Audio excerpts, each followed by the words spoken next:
Widowed billionaire falls for his daughter's nanny until a dangerous man from her past shows up at his door. The glass shattered against the wall inches from Avery's head, and she froze, not from the danger, but from the voice that followed. Vincent Kozlov stood in Graham Kennedy's foyer, his smile as cold as the night she'd escaped him 3 years ago. "Did you really think I wouldn't find you?" Lucy's bedroom was just upstairs. Everything Avery had rebuilt was about to burn.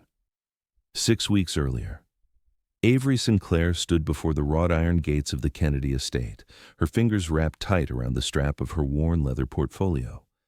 The mansion beyond looked like something from a magazine, all stone and glass and manicured perfection. She'd driven past homes like this 1,000 times in her previous life, back when she was just a college student working hospitality to pay tuition, back before everything shattered. The intercom crackled. "Name and purpose?" "Avery Sinclair. I have an interview with Mr. Kennedy at 2 o'clock. Her voice came out steady despite the flutter in her chest. Dr. Lindstrom's words from their last session echoed through her mind. "You deserve normalcy, Avery. You deserve to rebuild."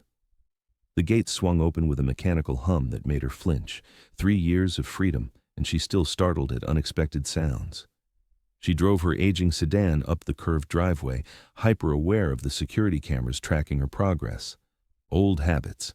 She'd always know where the exits were, always position herself with her back to walls, always assess who could be a threat.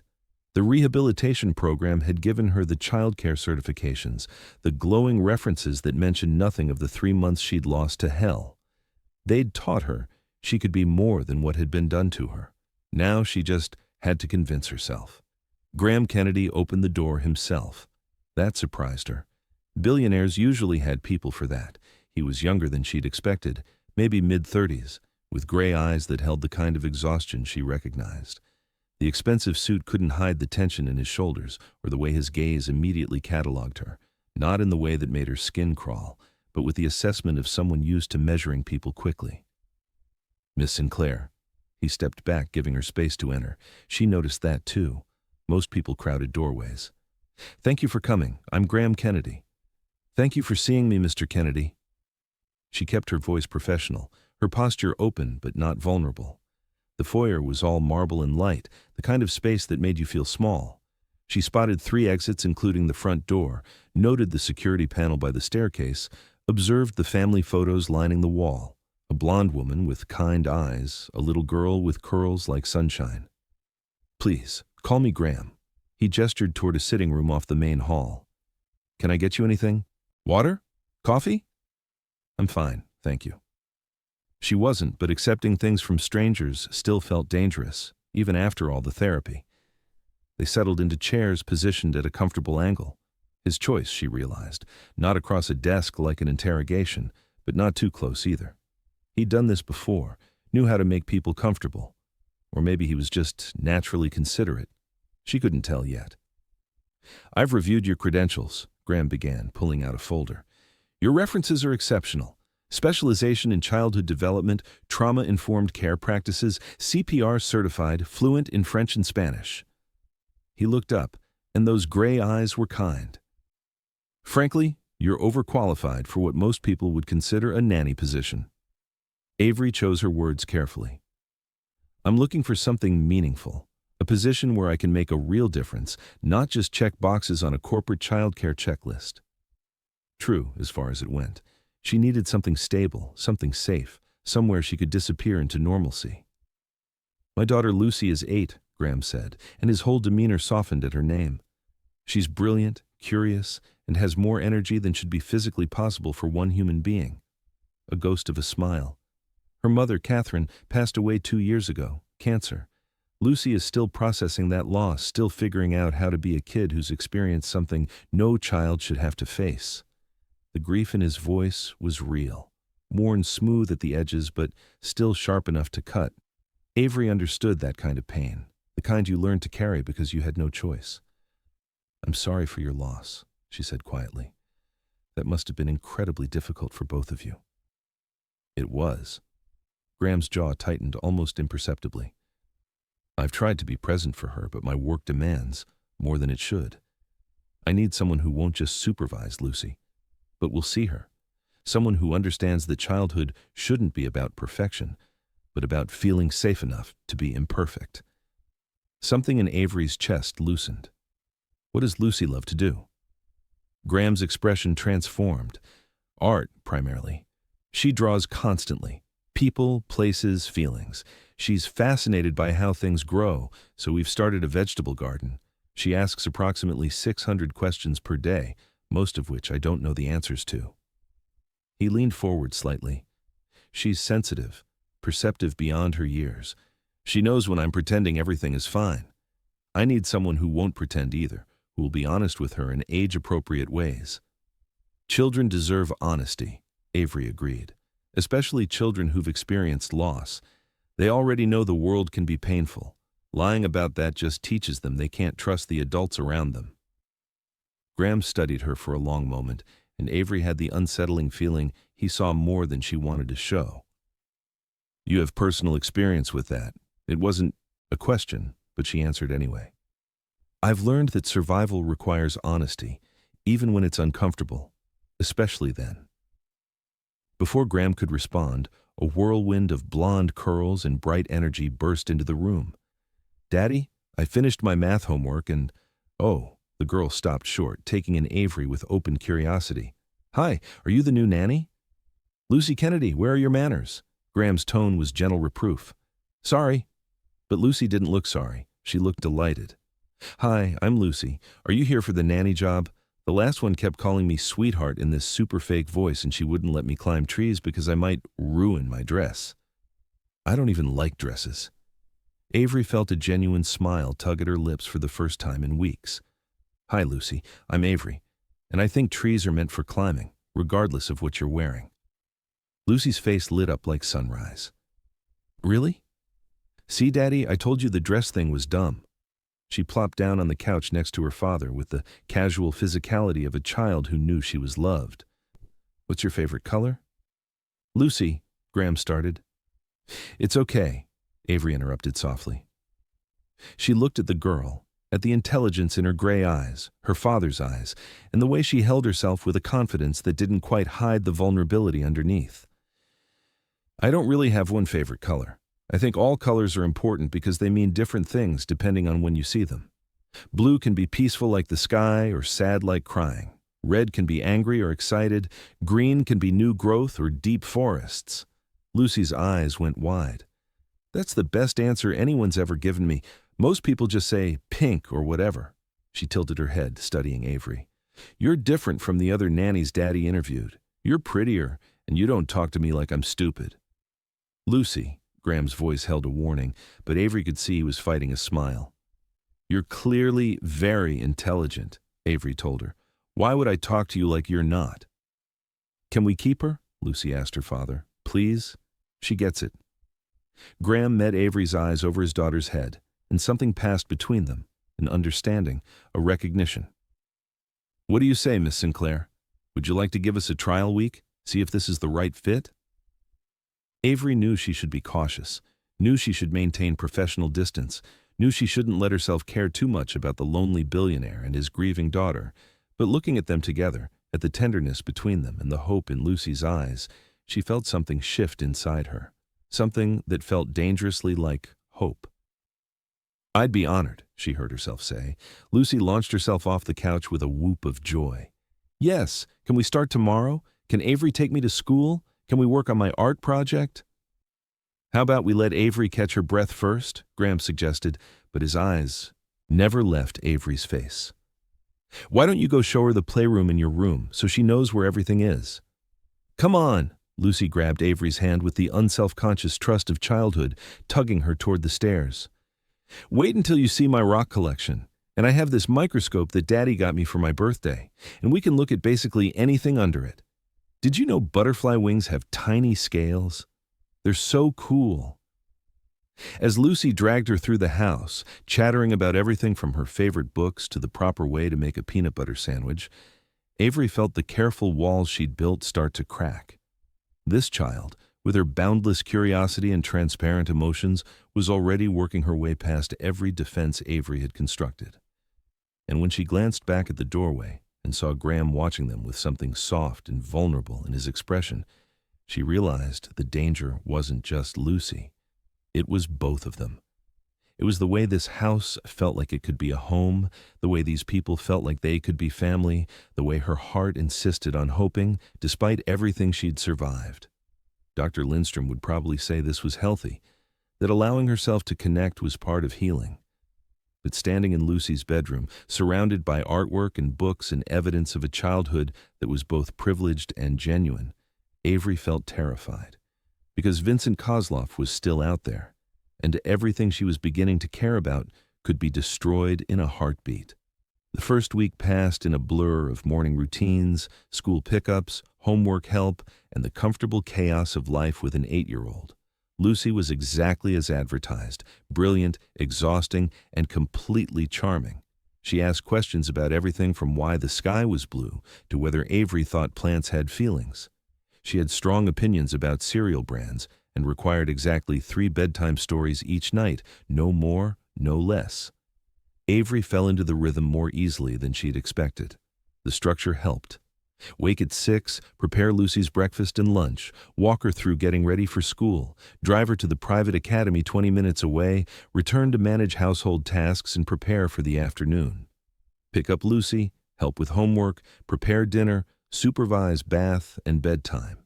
Every moment accounted for, every task a buffer against the thoughts that threatened when things got too quiet. Graham was there more than she'd anticipated for a billionaire CEO.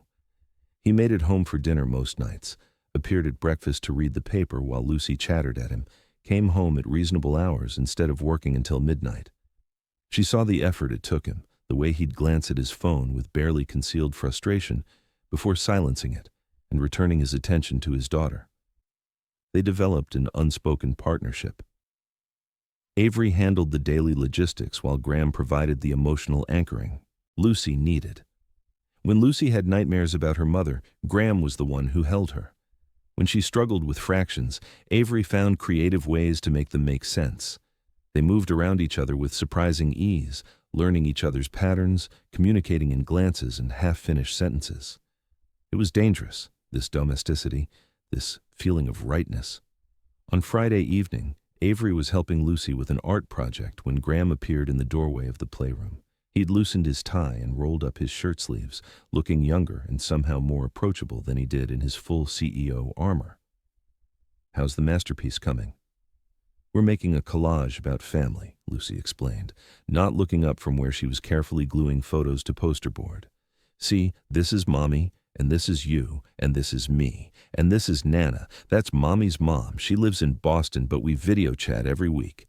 And this is Uncle Conrad, who's not really my uncle, but Daddy says he's family anyway, because family's about love, not just blood." Avery's hands stilled over the pile of magazines they were cutting images from. Family's about love, not just blood. The concept felt foreign and familiar all at once. "And this is Avery," Lucy continued, pressing down a photo of the 3 of them from earlier that week when Conrad had insisted on documenting the new family unit with his phone. "Because she's part of our family now, too." Graham's eyes met Avery's across the table. Something flickered in his expression: surprise, pleasure, uncertainty. "Is that okay with you, Avery? Being part of our family collage?" Her throat felt tight. "I'm honored, Lucy." "Don't be weird about it," Lucy said with the blunt honesty of childhood. "You basically already are family. You make Daddy smile more, and you never get that look adults get when I ask too many questions. And you eat breakfast with us even though Daddy said nannies usually don't. So obviously, you're family." The logic was unassailable, even if it made Avery's chest ache with longing and fear in equal measure. Graham cleared his throat. "Well, I came up to see if our family member might like to join us for pizza night. Lucy has decreed it's a Friday tradition." "Pepperoni and mushroom," Lucy announced. "And we watch a movie, but nothing too scary because even though I'm brave, I don't like when things jump out. Avery, do you like pizza?" "I do," Avery managed. "Perfect." Lucy bounced up, project apparently forgotten. "I'll go get my stuffed animals. They like pizza night, too." She darted out of the room, leaving Avery and Graham alone in the sudden quiet. He moved closer, hands in his pockets, studying the collage Lucy had been working on. "She's attached to you," he said quietly.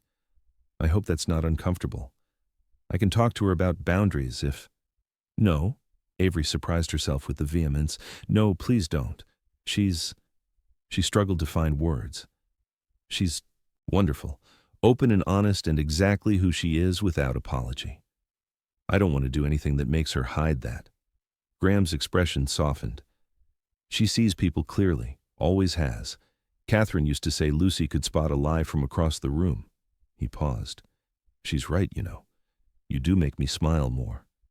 I didn't realize how much I'd been just going through the motions until you came." The confession hung between them, intimate in its honesty. Avery didn't know how to respond, didn't know if she should acknowledge the way her pulse jumped when he looked at her like that, like she was someone worth seeing. "You're a good father," she said instead. "Lucy is lucky to have you." "We're lucky to have you." His voice was low, careful. "Both of us." Before Avery could process that, Lucy's voice echoed from down the hall. "I found Mr. Whiskers. He definitely wants pepperoni." Graham smiled, that rare, genuine smile that transformed his face, and stepped back. "Pizza emergency. We'd better go." They spent the evening on the massive sectional in the media room, Lucy wedged between them with her menagerie of stuffed animals, eating pizza straight from the box and watching an animated movie about a girl who befriended a dragon. Lucy provided running commentary, explaining the character motivations and plot developments with absolute certainty. Avery couldn't remember the last time she'd felt this comfortable, this safe. Graham's presence beside her was solid and warm, and every time she glanced over, she found him already watching her with an expression she couldn't quite decipher. Halfway through the movie, Lucy fell asleep, her head on Avery's lap, her feet in her father's. Graham caught Avery's eye and smiled, jerking his chin toward his sleeping daughter. Carefully, moving in silent coordination, they shifted to gather her up.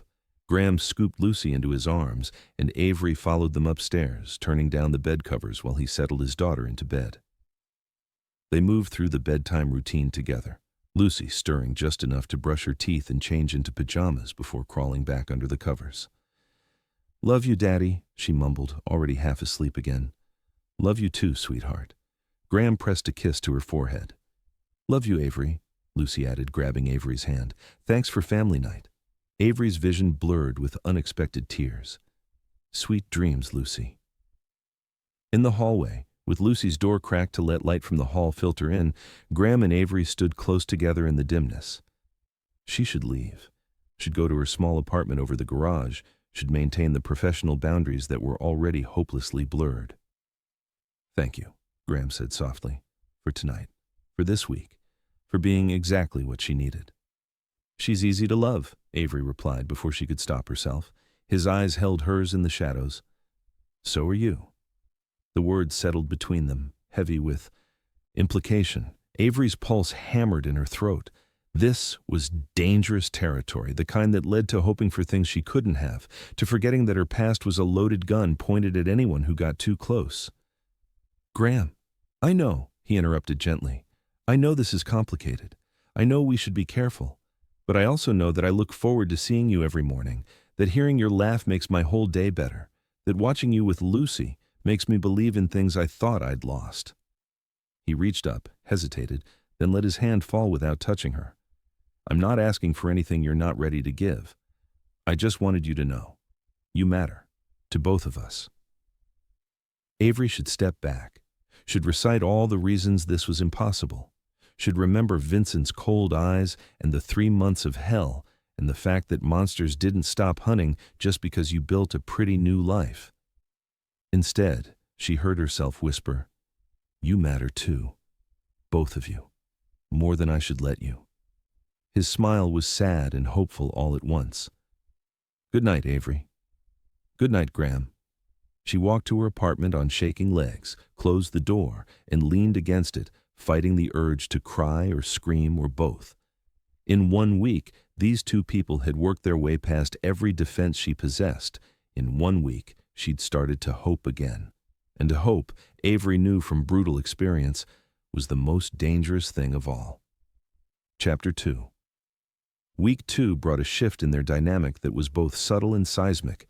Graham started leaving work earlier, joining them for dinner, not as an obligation, but as a priority. Lucy bloomed under the attention, and Avery found herself relaxing into the rhythm of their small family unit in ways that both thrilled and terrified her. Tuesday afternoon, Avery was reviewing Lucy's homework when Graham appeared in the kitchen doorway, tie already loosened, looking unusually tense. "Daddy," Lucy looked up from her math worksheet, "you're home early." "I am," but his attention was on Avery. "Can we talk after Lucy's homework is done?" Something in his tone made Avery's stomach clench. "Of course." An hour later, with Lucy occupied by a video call with her grandmother, Avery found Graham in his home office. The late afternoon light slanted through the windows, casting long shadows across his desk. "Is something wrong?" she asked from the doorway. He looked up, and the exhaustion in his eyes was deeper than usual. "Close the door." She did, her muscles tensing automatically. Closed doors, in her experience, meant danger. Graham must have seen something in her face because he immediately stood, keeping the desk between them. "I'm not trying to make you uncomfortable. I just need to talk to you about something, and I need honesty." "Okay," she said carefully. "I've been working 80-hour weeks since Catherine died," he began without preamble, using the company as an excuse to avoid being present, to avoid feeling anything. "I told myself I was providing for Lucy, securing her future, but the truth is I was hiding." He rubbed his face. "And then you came, and I watched you with her, watched how you actually see her, and I realized I've been letting fear make me into the kind of father I never wanted to be." Avery's throat tightened. "Graham, you're an amazing father. Lucy knows you love her." "Does she?"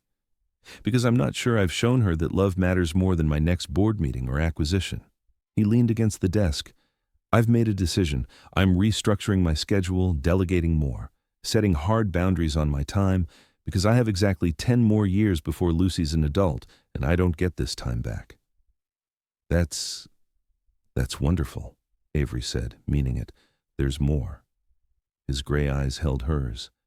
"I'm doing this because you made me realize what I was missing.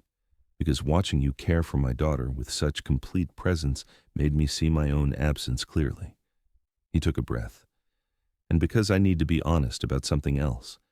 I'm attracted to you, Avery, deeply, and I know that complicates things, and I know you might not feel the same, but I can't keep pretending I don't look forward to seeing you more than anything else in my day." The words hung in the air between them, terrifying in their honesty. Avery's pulse raced as a dozen responses fought for dominance, denial, deflection, the comfortable lies she'd perfected. Instead, she heard herself say, "I look forward to seeing you too. And that scares me more than I can explain." Graham's expression softened. "Because of your past? Whatever happened that you're not talking about?" Her wall slammed up instantly. "Graham, I'm not asking you to tell me, not until you're ready." He took a careful step toward her. "I'm just saying that whatever it is, it doesn't change how I see you. It doesn't change that you're brilliant with Lucy, that you're kind and strong and exactly the person I want in our lives." "You don't know what you're saying." Her voice came out raw. "You don't know what happened. Then tell me." Another step, slow and careful, giving her time to retreat. "Or don't. But don't assume I'll run from whatever darkness you're carrying. I've lived through my own hell. I know what grief looks like, what trauma does to a person, and I see you, Avery, not just the competent nanny, but the woman who flinches at loud noises and checks the locks 3 times and always sits facing the door." Tears pricked her eyes. "I can't put you and Lucy in danger." "What danger?" His voice was gentle but firm. "Talk to me." "I can't." The words broke on a sob. "If I tell you, you'll make me leave, and I can't. I can't lose this. I can't lose you both." Graham closed the distance between them then, slowly enough that she could step back if she wanted. When she didn't, he raised his hands to frame her face, his touch achingly gentle. "You're not going to lose. Us. Whatever it is, we'll figure it out together." The kindness undid her. Avery found herself leaning into his warmth, breathing in his scent, cedar and coffee and something essentially him. She wanted this, wanted him, wanted the family she'd glimpsed in the past 2 weeks, but wanting and having were oceans apart. "I was trafficked," she whispered against his chest. 3 years ago, for 3 months, I escaped, but the man who took me, he doesn't let people go, not ever. I've been hiding, rebuilding, trying to have a normal life, but if he finds me..." Graham's arms came around her, solid and safe. "He won't. You can't promise that." "Maybe not, but I can promise that if he tries, he'll have to go through me first." His voice was steel wrapped in silk. "And I have resources he can't imagine. Security, lawyers, connections to people who make problems disappear legally. Graham, this isn't just some corporate rival. This is... I don't care." He pulled back just enough to look at her. "I don't care if he's the devil himself. You're under my protection now, both of you, and I protect what's mine." The possessiveness in his voice should have frightened her. Instead, it sent warmth flooding through her chest. "I'm not yours." "Aren't you?" His thumb brushed her cheekbone. "Because it feels like you've been mine since the moment Lucy dragged you through this house, talking about rocks and butterflies. It feels like I've been waiting for you without knowing it." Avery's breath caught as he leaned closer, his intention clear in every line of his body. She should stop this, should maintain boundaries, should remember all the reasons this was a terrible idea. But when his lips met hers, soft and questioning, she forgot every single one. The kiss was gentle at first, almost tentative, as if Graham was afraid she'd shatter. But when Avery's hands fisted in his shirt and she pressed closer, his restraint crumbled.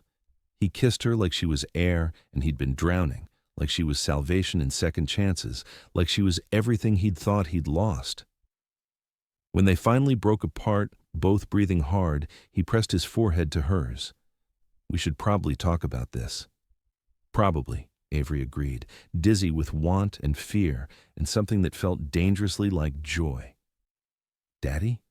Avery?" Lucy's voice drifted from down the hall. "Nana wants to say hi to both of you." They sprang apart like teenagers caught by parents. Graham's laugh was shaky, his eyes bright. "Hold that thought." "Thought held," Avery managed, touching her lips, still feeling the ghost of his kiss. As they walked toward Lucy's room, Graham caught her hand, lacing their fingers together. The gesture was simple, but it felt like a promise. Like a choice they were both making despite the danger, despite the fear, despite every logical reason to protect their hearts. Avery squeezed his hand back and let herself hope. Have you ever started a job that felt like it could change everything, where every moment felt charged with possibility you were afraid to name? Tell me your story in the comments. Let me know where you're watching from, and hit subscribe if you're already invested in Avery and Graham's journey. The rest of the week passed in a haze of stolen glances and careful touches.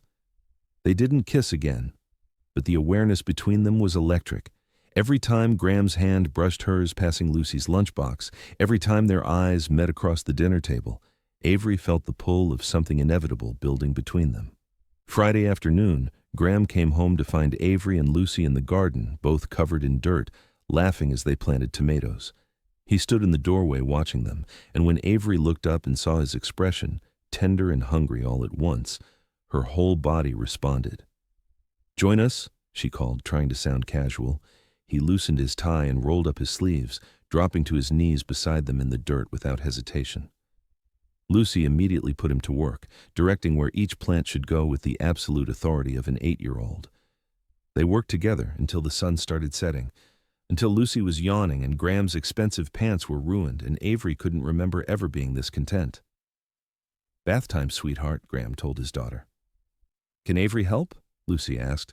"She braids better than you." "If she doesn't mind," Graham said, meeting Avery's eyes. "I don't mind," Avery replied softly. Upstairs, they fell into a routine that felt practiced despite its newness. Graham ran the bath while Avery gathered pajamas and clean towels. Lucy chattered the whole time, telling elaborate stories about the vegetables they'd planted and the adventures they'd have. When she was clean and dry and smelling of lavender soap, they tucked her into bed together. "This was the best day," Lucy announced, hugging her stuffed rabbit. "I love having both of you." After she was asleep, Graham walked Avery toward the main stairs, but at the landing, he caught her hand. Don't go yet.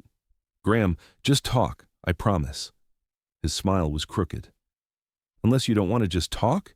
Avery's pulse jumped. You're terrible. I'm honest. He tugged her gently toward his office. Come on, I opened a very good bottle of wine earlier, and I'd hate to drink it alone. In his office, with the door open and the lights low, they settled on opposite ends of the leather couch. Graham poured 2 glasses of wine, handed her one, and then simply looked at her. What? Avery asked, suddenly self-conscious. I'm trying to figure out how you became essential to my life in less than 3 weeks. Graham, let me finish. He set his glass down. When Catherine died, I thought I was done. Done risking my heart, done believing in that kind of love, done hoping for anything beyond raising Lucy the best I could. He leaned forward. And then you walked into my house and you saw my daughter. Really, saw her. And you made her laugh. And you made me remember what it feels like to want something for myself. You want me? Avery's voice was barely a whisper. More than I've wanted anything in years. His eyes held hers, unflinching. But I need you to understand something. I'm not interested in casual. I'm not interested in temporary. If we do this, if we explore whatever this is between us, I need to know you're willing to try. Really try. Avery set her own glass down with shaking hands. I'm terrified. So am I. No, you don't understand. My past isn't just trauma, it's actual danger. The man who took me, Vincent Kozlov, he runs one of the largest trafficking operations on the East Coast. He's powerful, connected, and he doesn't forgive people who escape. Her throat tightened. If he finds me, he won't just take me back. He'll hurt everyone I care about to make a point. Graham's jaw clenched. Then we make sure he doesn't find you. You can't guarantee that. Maybe not, but I can guarantee I'm not walking away from you because of a threat. I've built my company by taking calculated risks. This? He gestured between them. This feels like the only risk worth taking. You're crazy, Avery said, but her voice held wonder. Probably, he smiled. But I'm also serious. I want to know you, Avery, all of you, the parts you show the world and the parts you hide. I want to know what makes you laugh and what keeps you up at night.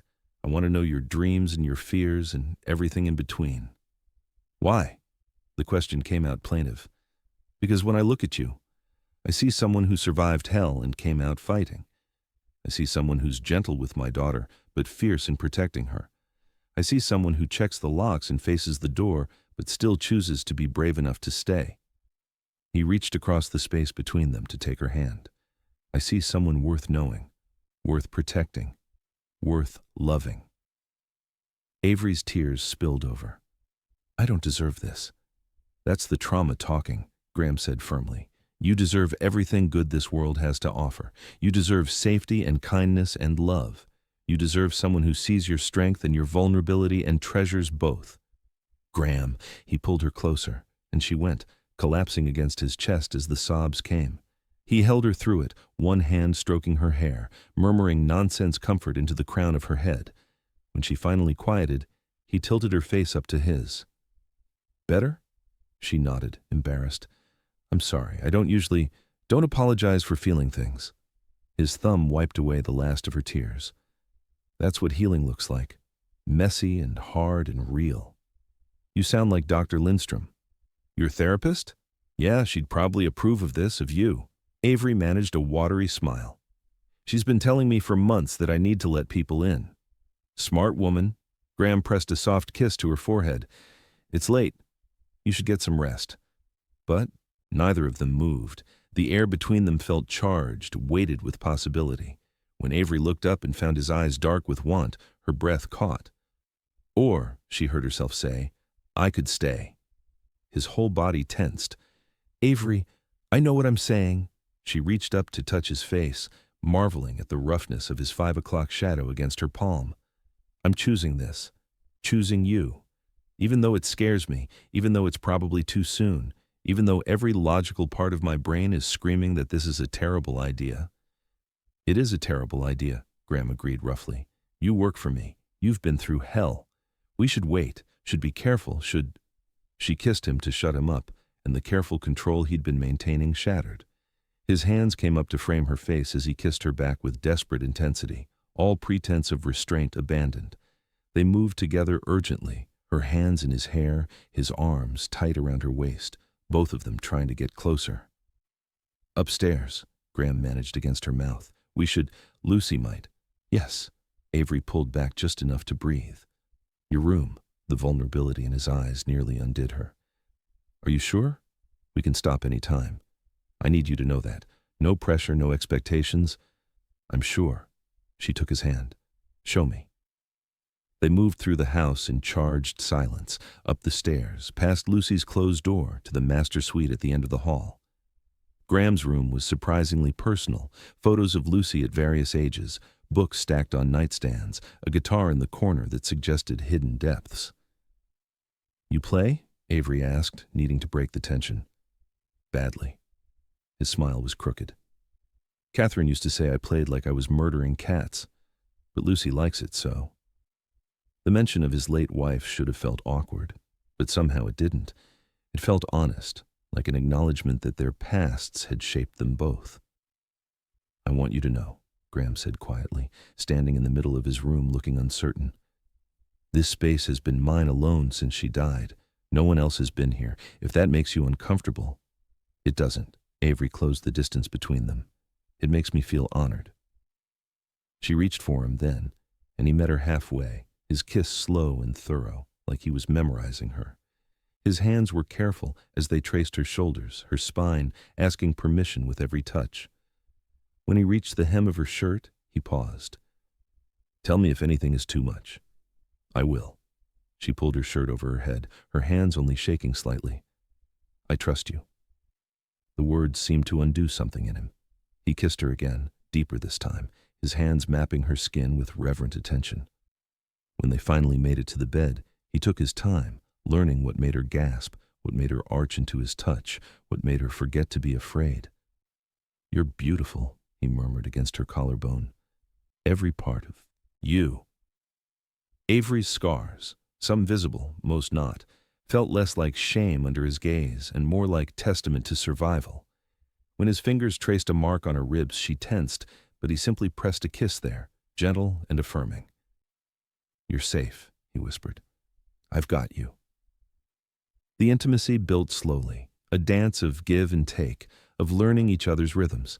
Graham kept checking in, kept making sure she was present and willing, kept giving her space to choose. And Avery, for the first time since her captivity, felt herself surrender not from powerlessness, but from trust. When they finally came together completely, it felt like more than physical connection. It felt like two broken people discovering they could make each other whole.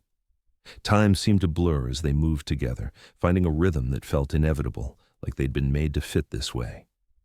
Afterward, wrapped in Graham's arms with her head on his chest, Avery felt something shift inside her. The ever-present tension in her shoulders loosened.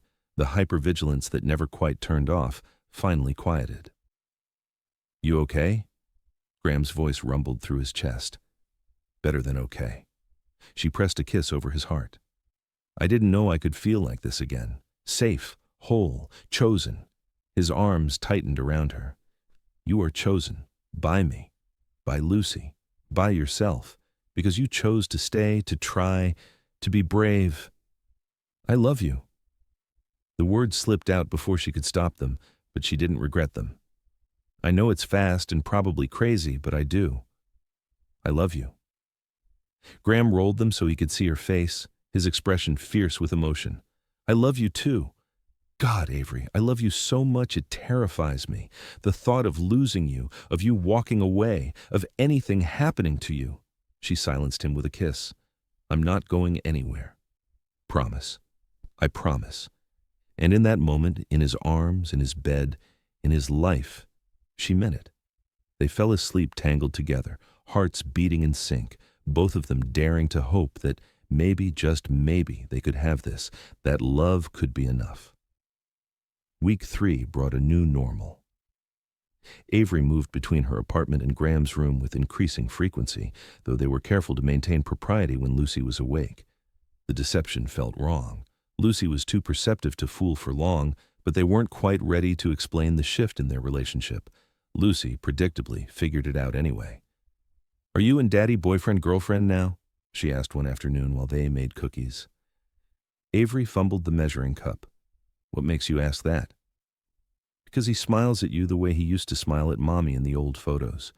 And you look at him like he's the best thing ever. And yesterday I saw him kiss your hand when he thought I wasn't looking. Lucy's expression was serious. It's okay if you are. I want Daddy to be happy, and I want you to stay forever. Tears pricked Avery's eyes. I want to stay forever too, sweetheart. Then it settled. Lucy returned her attention to the cookie dough with the matter-of-fact acceptance of childhood. When are you getting married? Can I be the flower girl? I've always wanted to be a flower girl. Lucy, Avery laughed through her tears. We haven't. That's pretty fast. Why wait when you love each other? Lucy looked genuinely confused. Adults make everything so complicated. Out of the mouths of babes, Avery thought.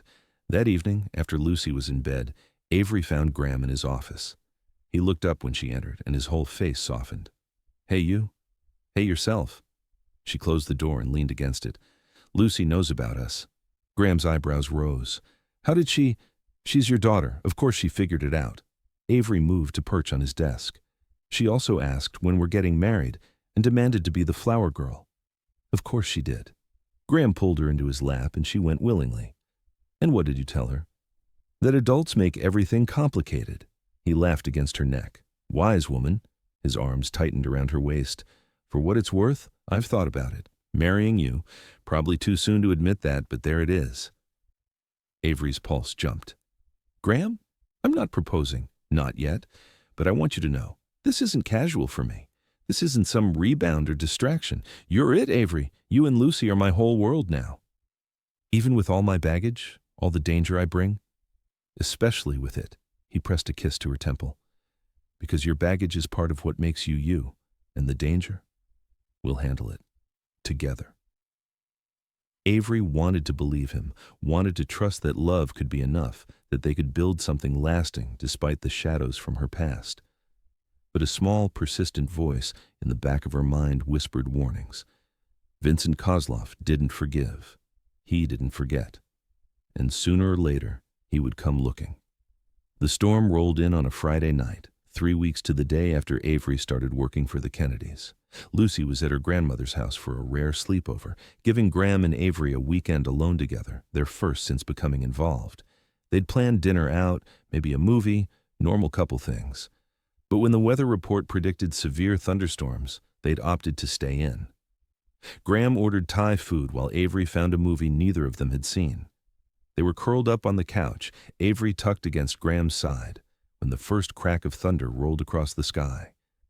She felt her body tense automatically, her breath catching.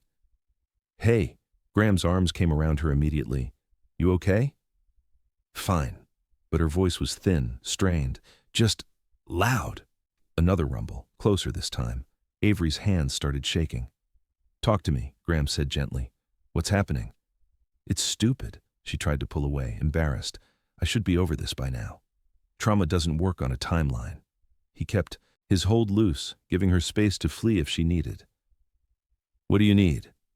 The lights flickered once, twice, then died completely, plunging them into darkness. Avery's panic surged, immediate and overwhelming. Her breath came in short, sharp gasps as her mind catapulted back, to the night it rained, to the thunder that covered her screams, to the darkness of the cargo container where they'd kept her. Avery, Graham's voice cut through the spiral. Look at me. Focus on my voice. But she couldn't breathe, couldn't think, couldn't do anything but drown in the memories. Okay, new approach. Graham shifted, pulling her fully onto his lap, one hand over her racing heart. Feel my hand. You're here, in my house, on my couch. The storm can't hurt you. I won't let anything hurt you. He kept talking, his voice low and steady, anchoring her to the present. Slowly, incrementally, her breathing began to even out. The panic receded enough for her to focus on his heartbeat, steady and strong beneath her palm. That's it, Graham murmured. You're doing great. Just breathe with me, in and out, in and out. By the time she could speak again, her face was wet with tears. I'm sorry. Stop apologizing for surviving. He pressed a kiss to her forehead. Wait here. I'm going to get candles. Don't leave, she said before she could stop herself. 60 seconds, I promise. He was back in less than that, armed with candles and a flashlight. Soon the living room was bathed in soft, flickering light that pushed back the darkness enough for Avery to breathe easier. Graham settled beside her again, and she immediately curled into his warmth. "It was raining the night they took me," she heard herself say. Thunder covered the sound of the van door, and afterward, during those 3 months, whenever it stormed, they'd— Her voice broke. "You don't have to tell me," Graham said gently. "I want to." And she did. Suddenly, desperately, she wanted him to know all of it. They kept us in cargo containers at the docks. When it rained, the sound on the metal was deafening. And they'd use that time to move us, to bring clients, because no one would hear us scream. She was shaking now, but she pushed through. I spent 3 months in that hell. 3 months of being treated like property, like something less than human. The attack came 2 weeks later, in the gray hours before dawn. Conrad had moved them to a safe house, a remote property owned by one of his former military colleagues, surrounded by woods and equipped with security that would make Fort Knox jealous. Graham had fought the decision initially. "I'm not hiding in my own city like some kind of fugitive." "You're not hiding, you're being strategic." Conrad's tone left no room for argument. "The intel Richard's contacts provided shows Kozlov's organization is fracturing. That makes him desperate. Desperate men do stupid, violent things. So we get you somewhere defensible while the feds build their case." So they'd packed like they were going on vacation, kept smiles on their faces for Lucy's sake, and relocated to the safe house under cover of darkness. Lucy thought it was an adventure. Graham and Avery knew better. The house was beautiful in a stark way, all wood and stone and floor-to-ceiling windows overlooking forest. But the windows were bulletproof, the doors reinforced steel, and Conrad's security team maintained constant perimeter watches. "How long?" Avery asked Conrad on their 3rd day there. "As long as it takes. Federal agents are moving on Kozlov's known properties. They've got witnesses willing to testify now that they know protection is available. It's just a matter of timing." But timing, as it turned out, was something they didn't have. Avery woke to the sound of breaking glass and Conrad's shouted warning. For a disoriented moment, she thought she was back in that cargo container, that the escape had been a dream, that Vincent had always been coming for her. Then, Graham's arms were around her, pulling her from the bed. "Get Lucy. Panic room. Now." The panic room was a reinforced steel box disguised as a walk-in closet, equipped with water, first aid supplies, and a satellite phone.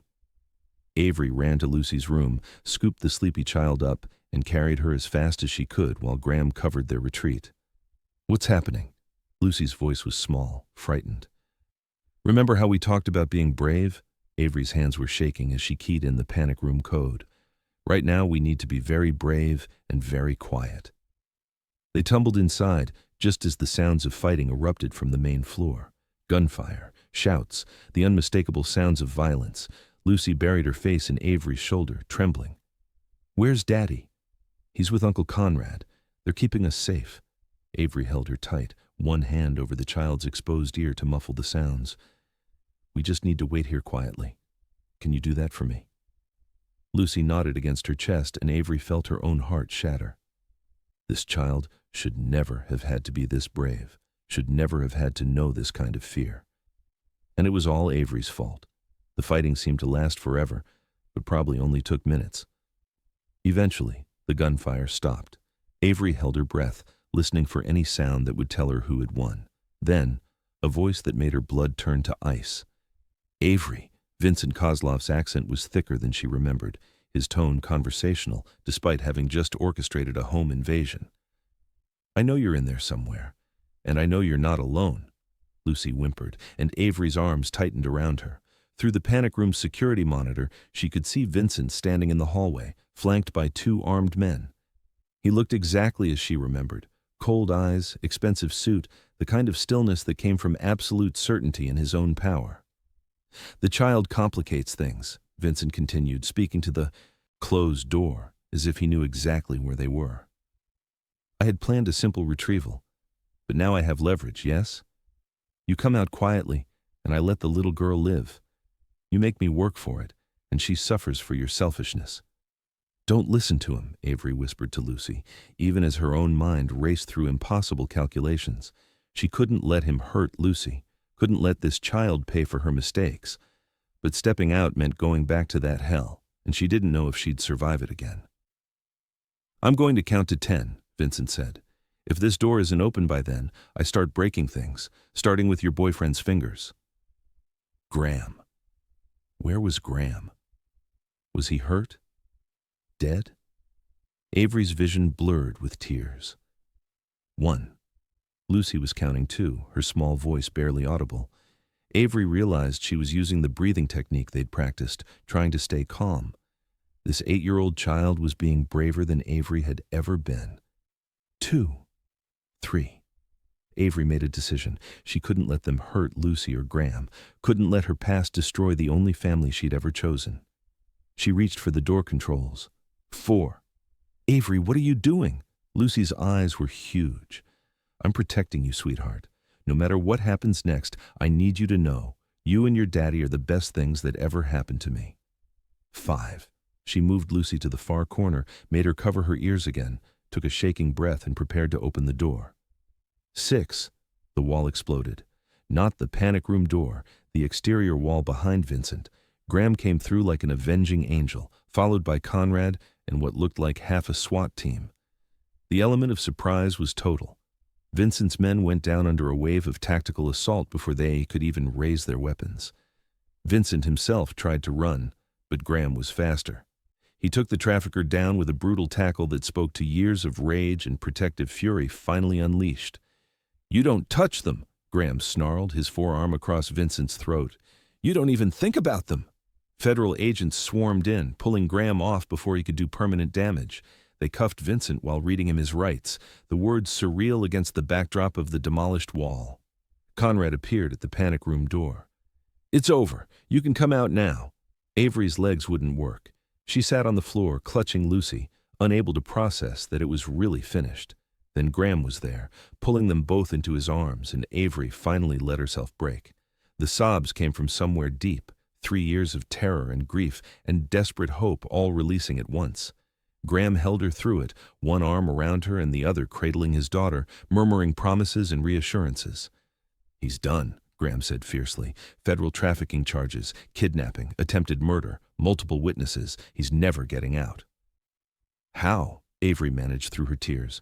"Conrad had backup. Positioned. When Vincent's team breached, we led them away from the panic room and let the feds move into position. It was always a trap. We just needed him to take the bait." "You used us as bait?" The words came out more awed than angry. "I used myself as bait. You were never in real danger, not with Conrad's team surrounding this place." He kissed her forehead, her cheeks, her lips. "I'm sorry you were scared. But it's over now. Really over." Lucy pulled back to look at both of them, her face streaked with tears but her voice steady. "Can we go home now? Our real home?" "Yes, sweetheart." Graham managed a shaky laugh. "We can go home." The aftermath was a blur of police statements, federal interviews, and media management.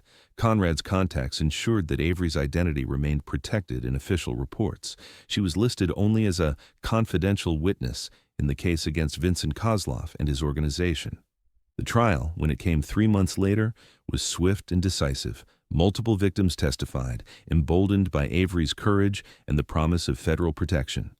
The evidence Conrad and Richard's contacts had helped compile was overwhelming.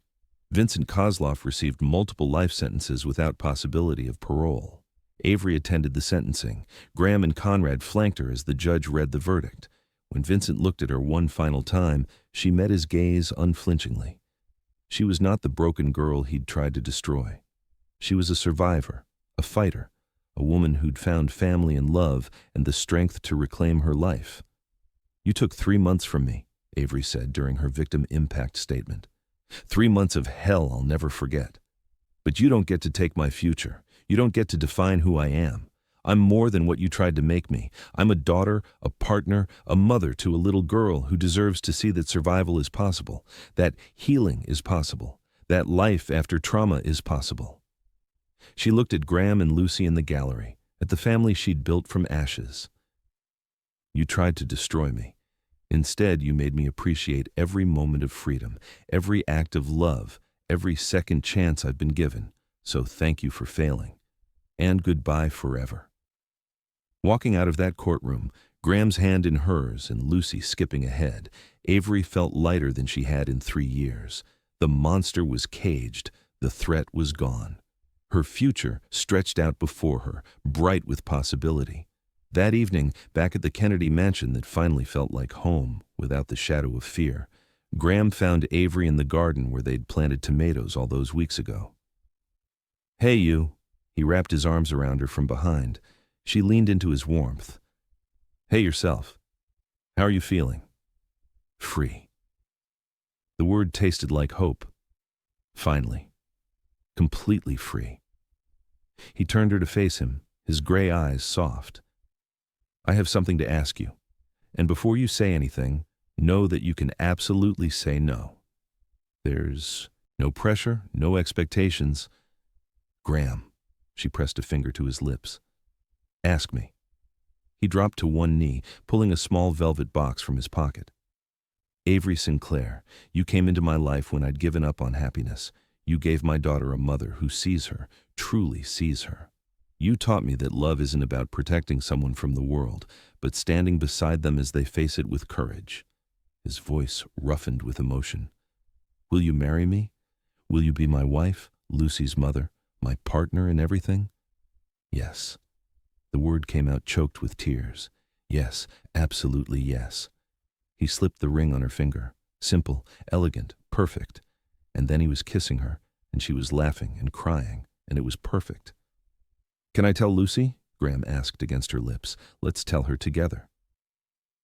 They found Lucy in her room, surrounded by art supplies, working on a new painting. When they told her, she screamed with pure joy and launched herself at both of them. "Finally! I've been waiting forever!" She hugged them both fiercely. "Can I be the flower girl, please?" "Absolutely," Avery said, pulling back to look at this child who'd claimed her heart so completely. "You can be anything you want." "I want to be your daughter." Lucy's expression turned serious. "Not just like pretend, but really. Can you adopt me? So you're my real mom?" Avery looked at Graham through blurred vision. He nodded, his own eyes wet. "I would be honored," Avery told Lucy. "So incredibly honored." That night, after Lucy was asleep and they were wrapped around each other in Graham's bed, their bed now, Avery marveled at how far she'd come. From broken and hiding to loved and chosen, from victim to survivor to thriver. "Thank you," she whispered into the darkness. "For what?"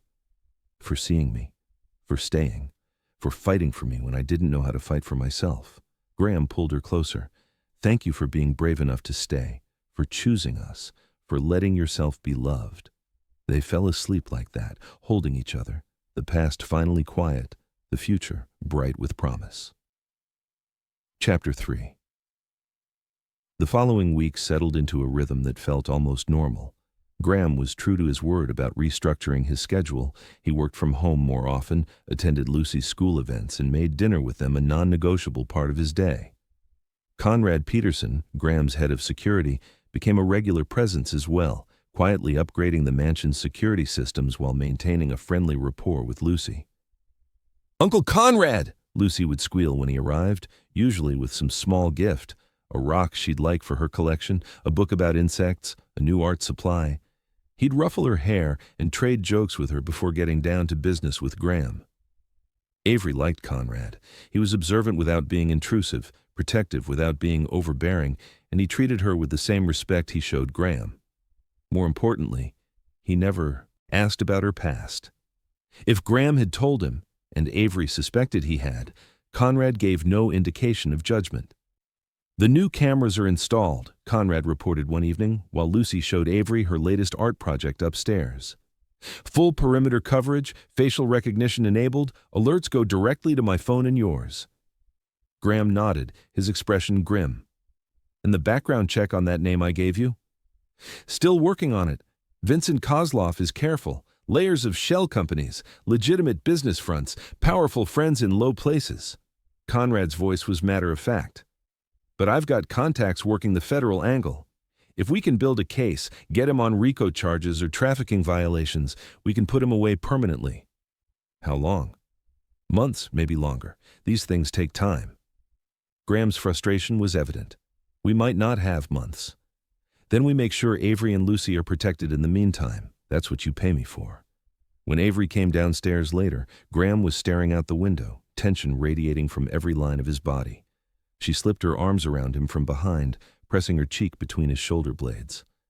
"You're worrying." "I'm planning," he corrected. "There's a difference." "Graham," she turned him to face her. "You don't have to fix this alone." "Yes, I do." His hands came up to frame her face. "You've survived enough. It's my turn to protect you." "That's not how this works." But she leaned into his touch anyway, drawing comfort from his solid presence. "We're partners, remember?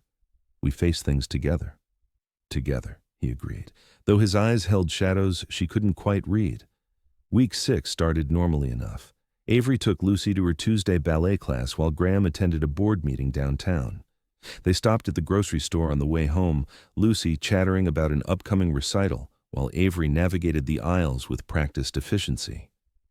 She was reaching for pasta when the hairs on the back of her neck stood up. That primal warning system trauma had installed in her nervous system. Someone was watching. Avery turned slowly, scanning the store. A man near the deli counter quickly looked away, but not before she caught the cold assessment in his eyes. Slavic features, expensive suit, the kind of stillness that came from dangerous patience. Her hands started shaking. "Avery?" Lucy tugged her sleeve. "Are you okay? You look really pale." "I'm fine, sweetheart." But her voice sounded wrong even to her own ears. "Actually, you know what? Let's just get what we have and head home." "But we didn't get the ice cream yet." "We'll come back tomorrow." Avery abandoned the cart, taking Lucy's hand firmly. "Come on." She made herself walk, not run, toward the exit, made herself check out without looking behind her, made herself buckle Lucy into the car with steady hands, even though everything inside her was screaming danger. The man wasn't in the parking lot. Or if he was, she couldn't see him. But the feeling of being watched didn't fade. "Avery, you're scaring me," Lucy said quietly as they drove home. "I'm sorry, honey. I felt sick suddenly. Probably something I ate." The lie tasted bitter. "I'm okay now," but she wasn't. And when they got home and she saw Conrad's car in the driveway, unusual for a Tuesday, her stomach dropped. Conrad met them at the door, his expression carefully neutral. "Hey, kiddo. Your dad asked me to hang out this afternoon. Want to show me that new painting you told me about?" "Sure." Lucy's concern about Avery seemed to vanish in the face of Uncle Conrad's attention. She bounded inside, calling for her father. Conrad stayed back with Avery. "You saw something?" It wasn't a question. Avery nodded, throat tight. "At the grocery store, a man. He was watching. The way they watch." "Describe him." She did, in as much detail as her panicked brain had registered. Conrad's expression grew grimmer with each word. "I'll run it through facial recognition from the store's security cameras. In the meantime, you don't go anywhere without me or one of my guys. Understood?" "Conrad." "Not negotiable, Avery. If Kozlov's people are sniffing around, we need to be smart." He softened slightly. "Hey, we've got this. Between Graham's resources and my training, we'll keep you safe." But that night, after Lucy was asleep and Avery had finally stopped shaking enough to tell Graham everything, his reaction made her wish she'd stayed silent. "I'm pulling Lucy out of school," he said flatly. "Private tutors here at the house, no more unnecessary exposure." "Graham, you can't disrupt her whole life because I'm paranoid." "You're not paranoid. You saw a threat." His voice was ice over steel. "And my daughter's safety comes before her convenience. She needs normalcy, needs her friends, her routine. She needs to be alive." Graham's control cracked, raw fear bleeding through. "God, Avery, if something happened to her because of this, because I was too stubborn to take precautions." "Nothing's going to happen to her." But even as Avery said it, doubt twisted in her gut. "Maybe I should leave, just for a while, until Conrad can neutralize the threat." "Absolutely not. Graham, be reasonable." "No." He grabbed her shoulders, not rough but desperate. "You're not running. We've had this discussion. Running just makes you easier to pick off alone. Here, you have protection, resources, me." "And what if that's not enough?" Her voice broke. "What if loving me costs you everything?" Graham pulled her close, tucking her head under his chin. "Then it costs me everything. But I won't lose you. I can't." They stood like that for a long time, clinging to each other while fear whispered in the shadows. Have you ever had to choose between protecting the people you love and protecting them from you? Sometimes the hardest decision is staying when every instinct says, run. Drop a comment about a time you had to be brave for someone else, and don't forget to subscribe. Avery and Graham's story is about to get even more intense. The sighting at the grocery store was just the beginning. Over the next week, there were more signs that someone was circling. A car that appeared on their street 3 days in a row. A man asking neighbors about the nanny who works for Kennedy. An envelope slipped under Avery's apartment door containing nothing but a photo of her entering the grocery store.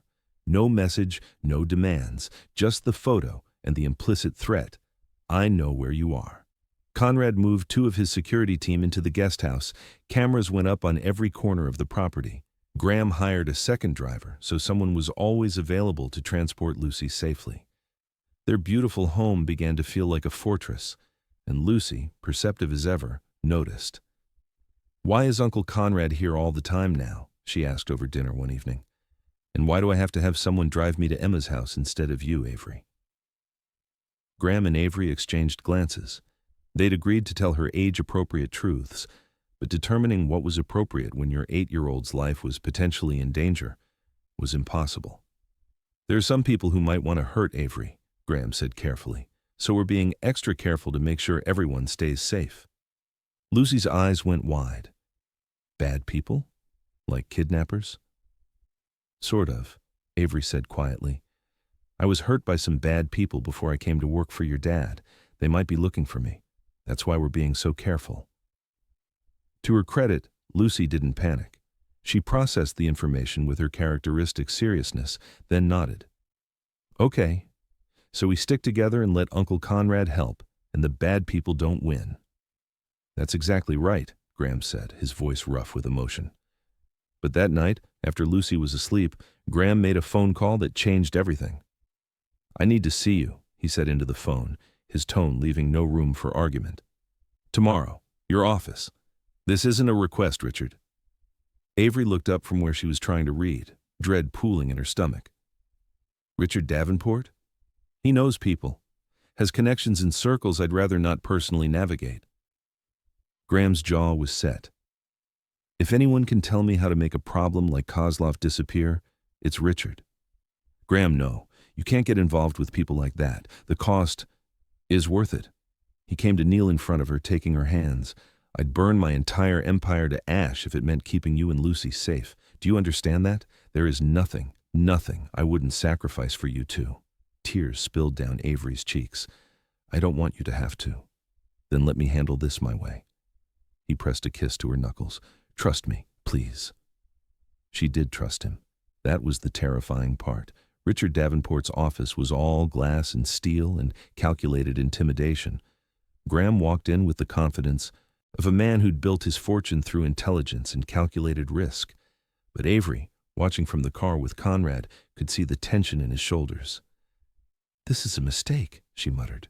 "Maybe," Conrad agreed, "but it's his mistake to make, and Richard, for all his flaws, is plugged into networks we need right now." Inside, Richard greeted Graham with his characteristic smarm. "Kennedy, to what do I owe the unexpected pleasure?" "I need information," Graham said without preamble, "and possibly services, about a man named Vincent Kozlov." Richard's expression shifted, interest sharpening. "The trafficker. Interesting. What's your interest?" "He's targeting someone under my protection." "Ah," Richard leaned back in his chair. "Your nanny." "Yes, I've heard whispers. Kozlov's people have been asking questions. Apparently she's something of a prize, the one who got away." His smile was calculating. "That's dangerous information to possess, Graham. The kind that could be valuable to the right people." Graham's voice went deadly quiet. "Are you threatening me, Richard?" "Not at all. I'm simply noting that information has value, and helping you with Kozlov will cost me political capital I'd need to be compensated for. Name your price. The Henderson contract, the one you're bidding against me for next month." "Done." Richard blinked, clearly not expecting such immediate capitulation. "Just like that?" "Just like that. Now tell me how to eliminate this threat permanently." What Richard told him over the next hour made Avery's blood run cold. Kozlov was indeed powerful, connected, and had successfully evaded law enforcement for years. But he had weaknesses: rival organizations that wanted his territory, federal agencies that wanted him on trafficking charges, and a growing reputation for instability that made his business partners nervous. Your best bet, Richard concluded, is to feed information to the feds while simultaneously making it known in certain circles that Kozlov's losing his grip. Create pressure from both sides. He'll either get arrested or get taken out by his own people trying to prevent the heat he's bringing. And Avery? How do I keep her safe in the meantime? Publicly claim her. Make it known she's under your protection, that any move against her is a move against you. Most of these animals understand power. They'll think twice about touching something that belongs to a man with your resources. She doesn't belong to me, Graham said tightly. No, but they don't know that. Use their assumptions against them. Richard stood, extending his hand. The Henderson contract, and I'll make some calls. Get the information flowing. But Graham, be prepared for this to get ugly before it gets better. When Graham emerged from the office, his expression was grim. Avery waited until they were back at the house, until Lucy was occupied with homework and Conrad was checking the perimeter before confronting him. What did you agree to? A business deal. Nothing that matters. Graham, I gave him a contract I was going to win anyway, and in exchange, he's helping us build a case against Kozlov while destabilizing his operation from the inside. He pulled her close. It's necessary, Avery, and it's already in motion. This is going to cost you more than a contract. You know that, right? Getting involved with people like Richard, making enemies of people like Vincent. I know, and I don't care. His gray eyes were fierce. You and Lucy are my world. Everything else is just noise. Avery wanted to argue, wanted to make him see reason, but looking at the determination in his face, she knew he'd already made his choice. And part of her, the part that was so tired of running, so desperate to finally be safe, was grateful, even if it might destroy them both. Chapter 4. The wedding was planned for 6 months after the proposal, enough time for Lucy to help choose every detail, for Avery to complete the adoption paperwork, for Graham to ensure that their happiness wasn't just a moment, but a foundation. Dr. Lindstrom helped Avery navigate the complicated emotions of planning a wedding while processing the trial's aftermath. You're allowed to be happy and healing at the same time, she reminded Avery during one session. Joy and trauma can coexist. You don't have to wait until you're perfect to celebrate your life. Avery held on to those words as the wedding approached. She wasn't perfect. She still had nightmares sometimes, still checked locks compulsively, still struggled with the feeling that she didn't deserve this beautiful life. But she was learning, growing, choosing happiness even when fear whispered that it wouldn't last. 3 weeks before the wedding, Catherine's mother, Nana Elizabeth, requested a private meeting with Avery. Graham offered to join them, but both women agreed this conversation needed to happen alone. They met at a quiet cafe, Nana Elizabeth arriving with her characteristic grace and warmth. She'd been nothing but kind to Avery since learning about the engagement, but there was a weight to this meeting that suggested something more needed to be said. Thank you for seeing me, Nana Elizabeth began once they were settled with tea. I wanted to talk to you about something important before the wedding. Avery's stomach clenched. If you have concerns about Graham marrying me. No, dear, nothing like that. The older woman's smile was genuine. I wanted to give you something, and to tell you a few things about my daughter. She pulled a small velvet box from her purse, sliding it across the table. Inside was a delicate gold necklace with a single pearl pendant. This was Catherine's, Nana Elizabeth explained. Her grandmother gave it to her on her wedding day. She wore it every day until... She paused, composing herself. Until she got too sick to care about jewelry anymore. Avery's throat tightened. I can't accept this. You can, and you will. Nana Elizabeth's tone was gentle but firm. Catherine would want you to have it. She would want Lucy to have a mother who loves her, who sees her, and she would want Graham to be happy again.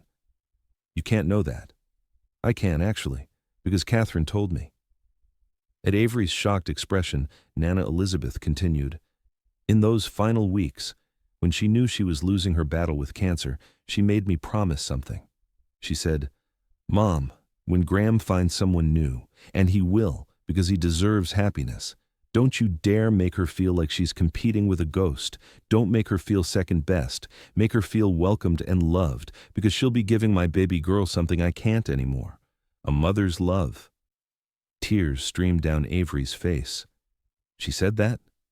She did. My daughter was remarkable that way. Even dying, she was thinking about the people she'd leave behind.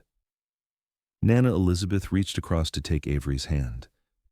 You're not replacing her. You're continuing the love she started. You're giving Lucy what Catherine would have given her if she could. And you're giving Graham permission to be happy again, without guilt. I don't know if I can fill that role, Avery admitted. Catherine sounds amazing, and You're a survivor, Nana Elizabeth interrupted firmly.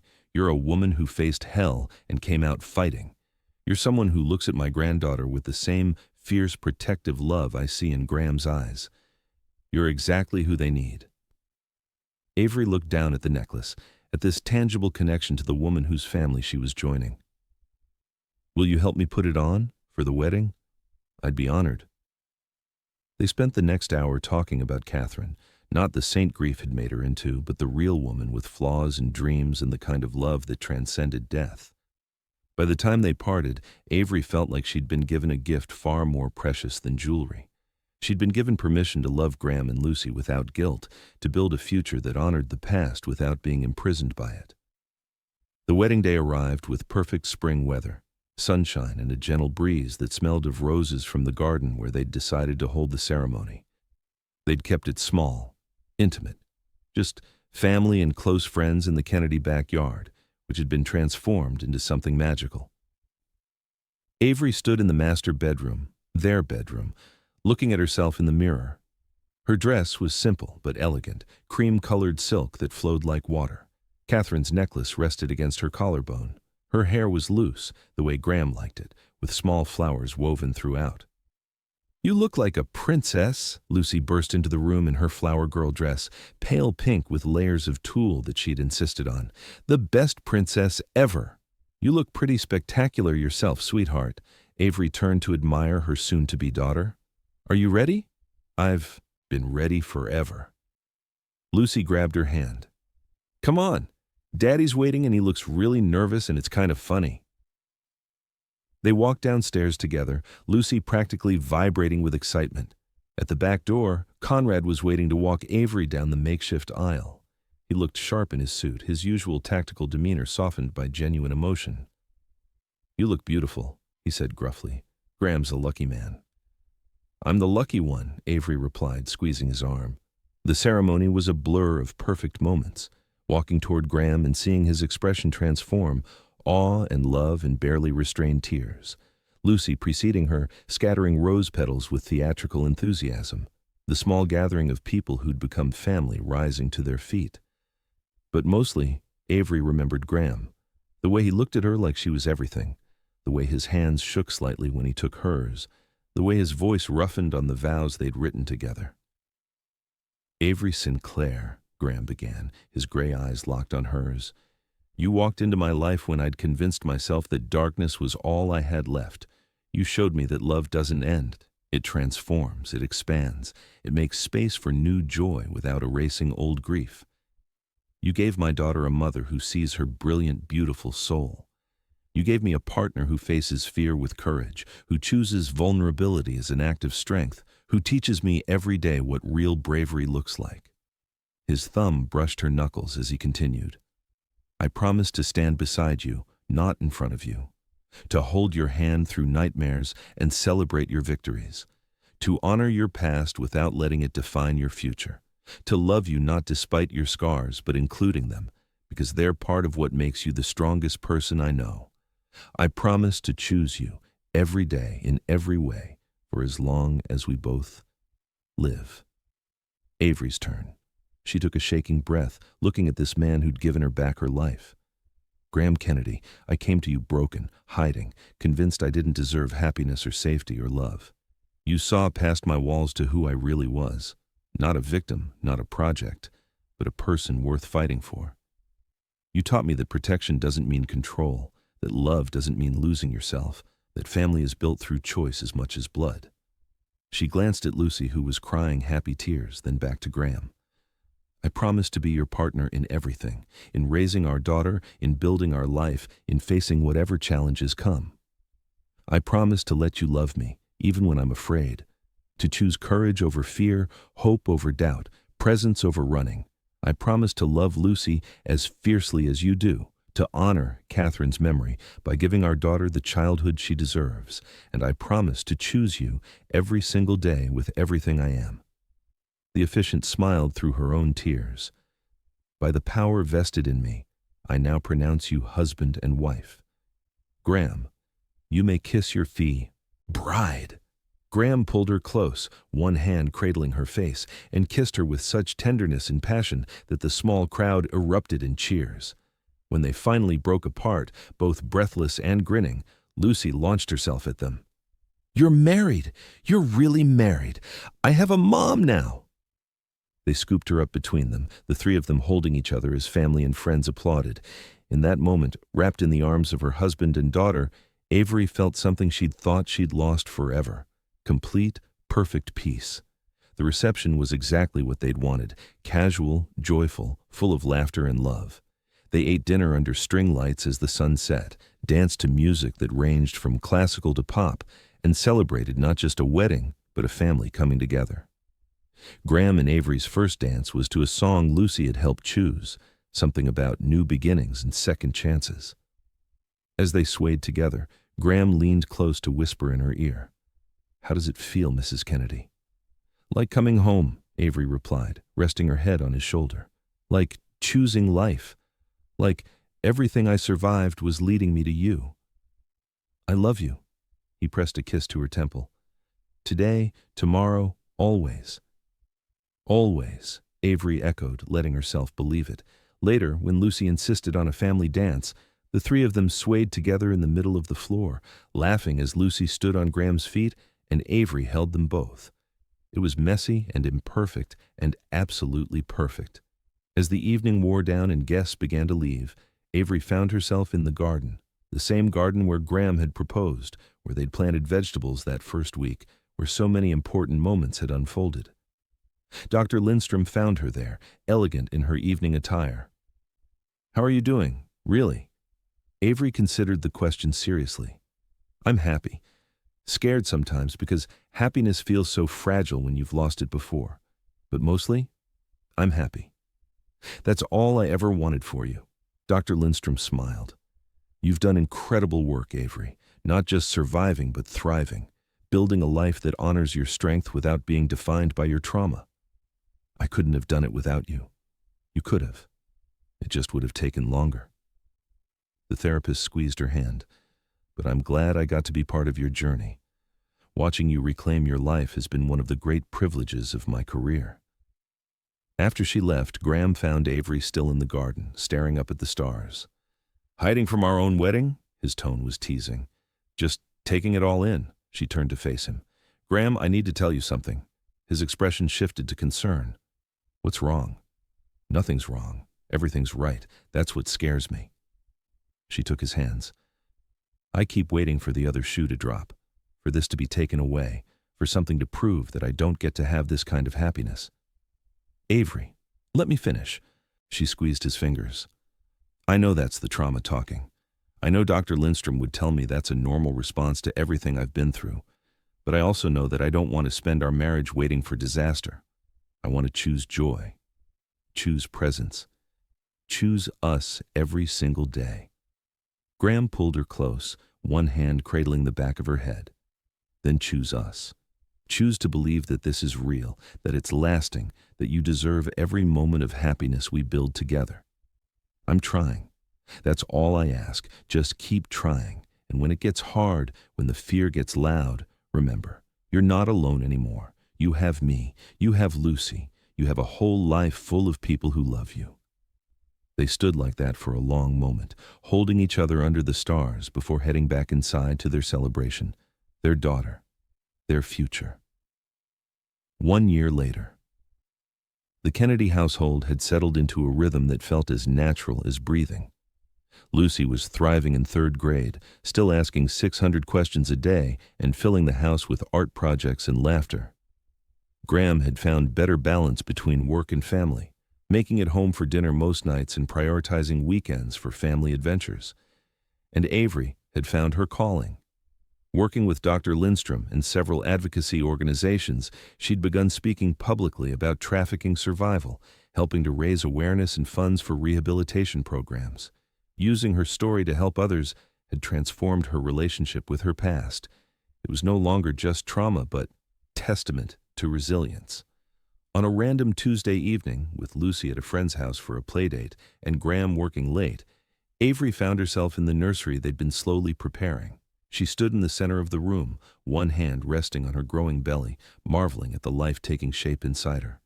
When Graham found her there an hour later, she was sitting in the rocking chair they'd bought, tears streaming down her face. "Hey, what's wrong?" He knelt beside her immediately. "Nothing," she laughed through her tears. "Everything's right, that's the problem." He brushed her tears away tenderly. "Want to try that again? I'm pregnant. We're having a baby. Lucy's going to be a big sister. And I'm terrified and thrilled, and I can't believe this is my life." The words tumbled out. 3 years ago, I was convinced I'd never be safe again, never trust anyone, never have a family or a home or any of this. And now I'm sitting in a nursery in a house full of love, married to the most incredible man I've ever known, mother to the most amazing little girl, with another baby on the way. Graham's hands came to rest on her belly, his expression awed. "It's real. All of it. You did this, Avery. You chose to heal, chose to trust, chose to build this life. We did this," she corrected. "Together." "Together," he agreed, kissing her softly. When they told Lucy the next morning over breakfast, her reaction was everything they'd hoped for. She screamed with joy, hugged Avery's belly, and immediately started planning everything from names to nursery decorations to the proper way to teach a baby about butterflies. "This is the best day ever," Lucy declared, bouncing in her chair. "I'm going to be the best big sister in the whole world." "You already are the best," Avery told her. "The best daughter, the best helper, the best part of every single day." Lucy launched herself at Avery for a fierce hug, and Graham joined them, wrapping his arms around both of his girls. As they sat there together, past, present, and future intertwined, Avery felt something settle deep in her bones. This was real. This was lasting. This was home. The baby arrived on a warm summer evening, after 12 hours of labor that had Graham looking more exhausted than Avery. A boy this time, with Graham's gray eyes and a head full of dark hair that made Nana Elizabeth cry happy tears about genetic miracles. They named him Michael, after Conrad's middle name, a quiet acknowledgement of the man who'd helped keep them safe when they'd needed it most.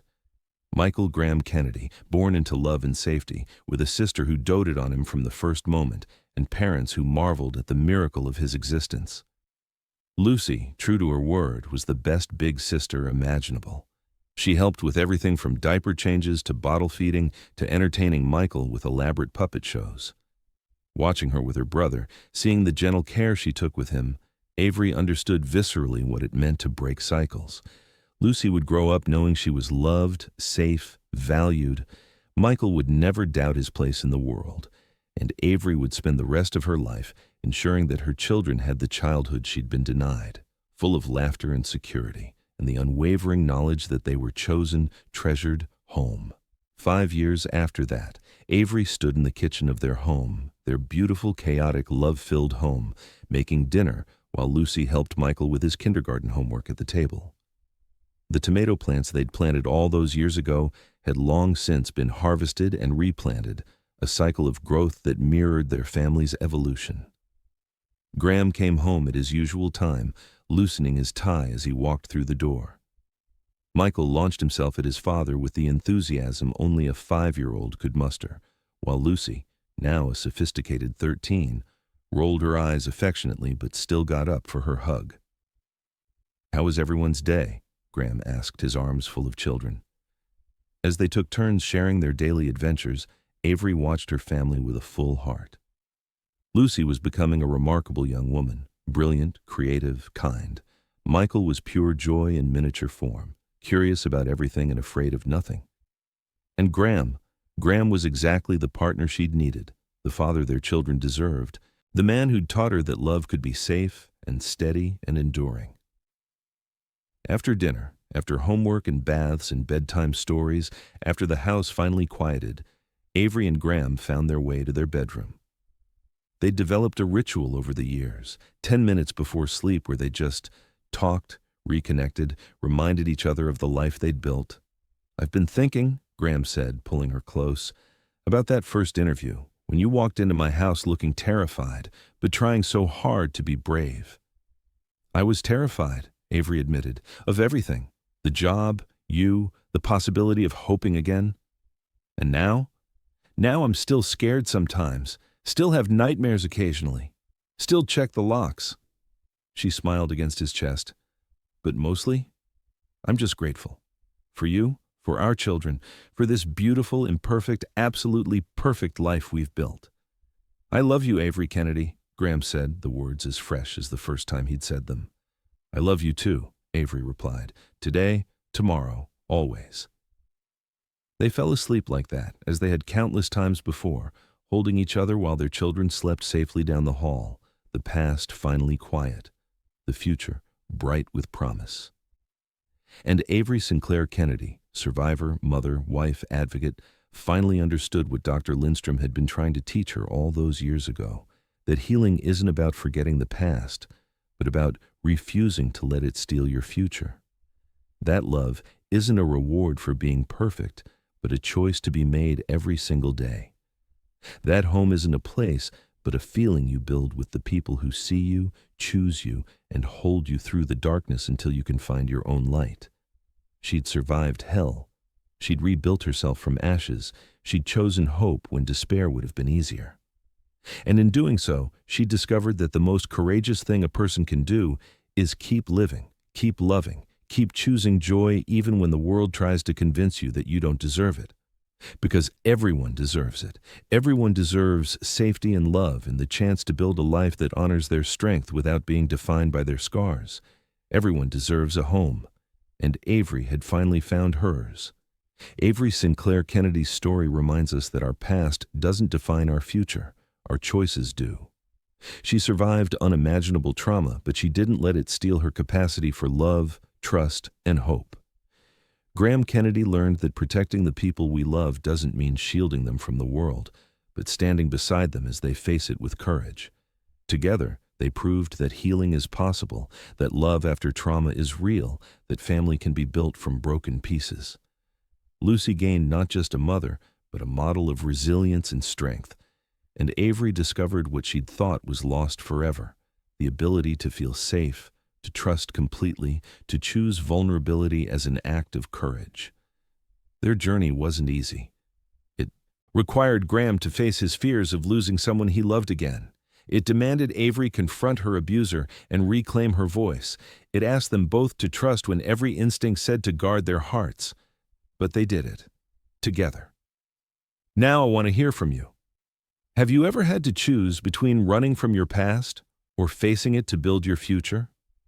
Have you witnessed someone's courage inspire your own? Share your stories in the comments below. Your words might be exactly what someone else needs to hear today. Let me know where you're watching from, and if this story touched your heart, please hit that subscribe button. Tomorrow brings another story of love, courage, and transformation. Until then, remember, you deserve love, you deserve healing, and you deserve a future as bright as you're brave enough to build. This is Dear Love Diaries, reminding you that your story isn't over. It's just beginning.